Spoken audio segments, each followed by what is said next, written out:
ಬಹುಮುಖ ಪ್ರತಿಭೆ ಹೊಂದಿದ್ದ ರೈತ ನಾಯಕ ದಿವಂಗತ ಕೆ.ಎಸ್. ಪುಟ್ಟಣ್ಣಯ್ಯ ಅವರಿಗೆ ರಾಜ್ಯ ಸರ್ಕಾರ ಅಥವಾ ವಿಶ್ವವಿದ್ಯಾನಿಲಯಗಳು ಮರಣೋತ್ತರ ಡಾಕ್ಟರೇಟ್ ಪದವಿ ನೀಡಬೇಕೆಂದು ರೈತ ಸಂಘದ ಜಿಲ್ಲಾಧ್ಯಕ್ಷ ಎಲ್. ಕೆಂಪೇಗೌಡ ಒತ್ತಾಯಿಸಿದರು.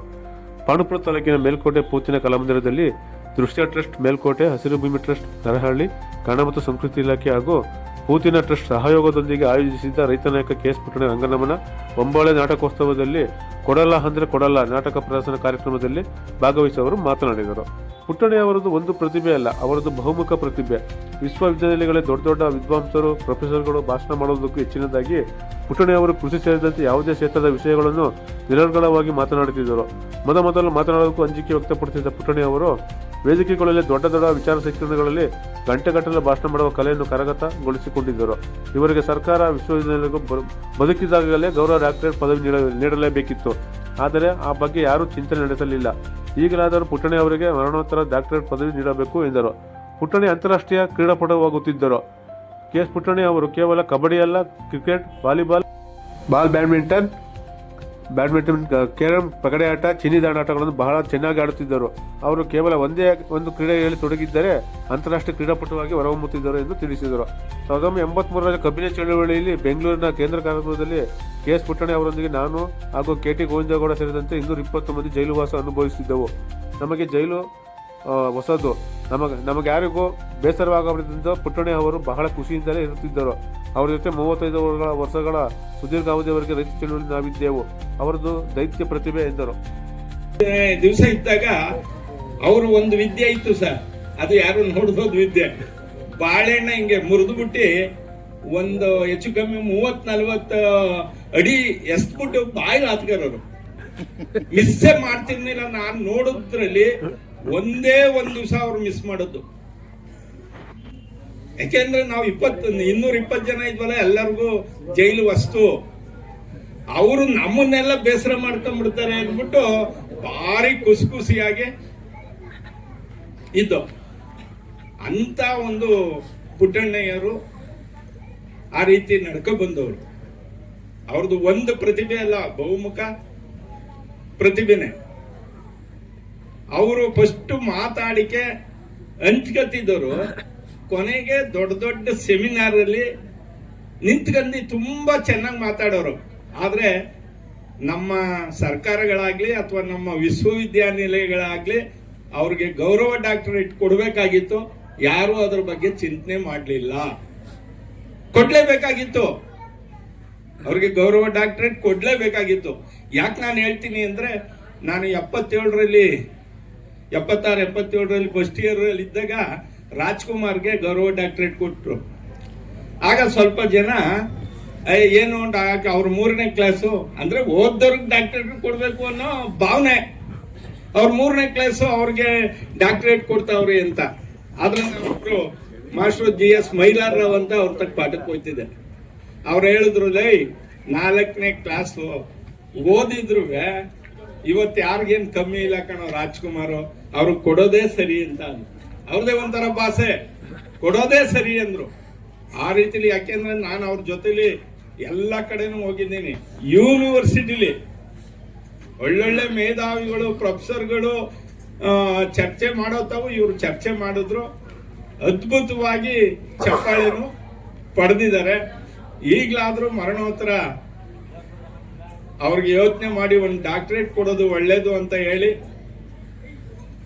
ಏನು ಈ ನಾಟಕೋತ್ಸವ ನಮ್ಮ ಜ್ಞಾನೇಶು ಮತ್ತು ಗಿರೀಶು ಇವರಿಬ್ರು ಭಾರಿ ಕಷ್ಟಪಟ್ಟವ್ರೆ.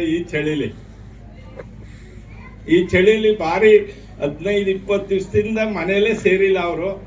ಇರ್ತಕ್ಕಂಥ ಎಲ್ಲ ಗಣ್ಯರೇ, ವೇದಿಕೆಯ ಮುಂಭಾಗದಲ್ಲಿರ್ತಕ್ಕಂಥ ಅಣ್ಣ ತಮ್ಮಂದಿರೇ, ತಾಯಂದಿರೇ, ಮುದ್ದು ಮಕ್ಕಳೇ, ಪುಟ್ಟಣ್ಣಯ್ಯವ್ರಿಗೆ ನಾವು ಇವತ್ತು ರಂಗನಮನ ಮಾಡ್ತಾ ಇದ್ದೀವಿ. ಯಾಕೆಂದ್ರೆ ನಾನು 1969ರಿಂದ ಪುಟ್ಟಣ್ಣಯ್ಯವ್ರನ್ನ ನೋಡ್ಬೋದು. 1969ರಲ್ಲಿ ನಾನು ಕ್ಯಾತ್ನಹಳ್ಳಿ ವಿಶ್ವೇಶ್ವರಯ್ಯ ಹೈಸ್ಕೂಲ್ಗೆ ಫಸ್ಟ್ 8ನೇ ಕ್ಲಾಸ್ಗೆ ಬಂದುತ್ತಾವಿಂದ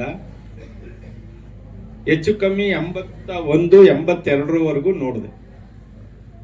ಆಮೇಲೆ ಜೊತೆಯಾಗಿ ರೈತ ಸಂಘದಲ್ಲಿ 35 ವರ್ಷ ಕೆಲಸ ಮಾಡಿದ್ದೀನಿ.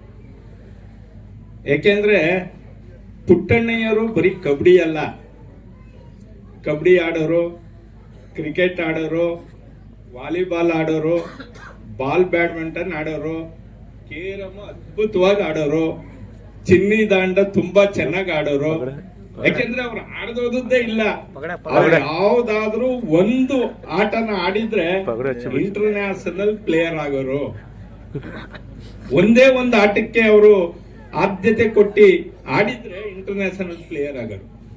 ಯಾಕೆ ಹೇಳ್ತೀವಿ ಅಂದ್ರೆ 1983ರಲ್ಲಿ ನಾವು ಕಬ್ಬನ್ ಚಳವಳಿಲಿ ಬೆಂಗಳೂರು ಸೆಂಟ್ರಲ್ ಜೈಲಿನಲ್ಲಿ ಈಗ ಅದೇನು ಫ್ರೀಡಮ್ ಪಾರ್ಕ್ ಇದೆಯಲ್ಲ, ಅಲ್ಲಿ ನಾವು 23 ದಿವಸ ಜೊತೆಲಿದ್ದು, ಗೋವಿಂದೇಗೌಡರು, ನಾನು, ಸುಮಾರು ಜನ 23 ದಿವಸ ಇದ್ದಾಗ ಅವರು ಒಂದು ವಿದ್ಯೆ ಇತ್ತು ಸರ್, ಅದು ಯಾರು ನೋಡ್ಬೋದು ವಿದ್ಯೆ.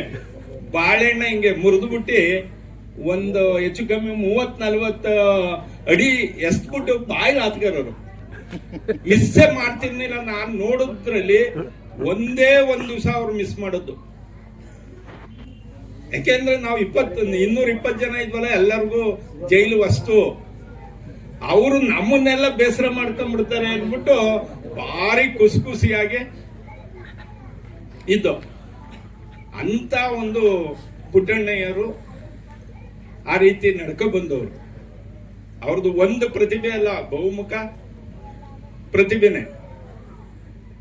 ಅವರು ಫಸ್ಟ್ ಮಾತಾಡಿಕೆ ಹಂಚ್ಕತ್ತಿದ್ದವರು, ಕೊನೆಗೆ ದೊಡ್ಡ ದೊಡ್ಡ ಸೆಮಿನಾರ್ ಅಲ್ಲಿ ನಿಂತ್ಕಂಡು ತುಂಬಾ ಚೆನ್ನಾಗಿ ಮಾತಾಡೋರು. ಆದ್ರೆ ನಮ್ಮ ಸರ್ಕಾರಗಳಾಗ್ಲಿ ಅಥವಾ ನಮ್ಮ ವಿಶ್ವವಿದ್ಯಾನಿಲಯಗಳಾಗ್ಲಿ ಅವ್ರಿಗೆ ಗೌರವ ಡಾಕ್ಟರೇಟ್ ಕೊಡ್ಬೇಕಾಗಿತ್ತು.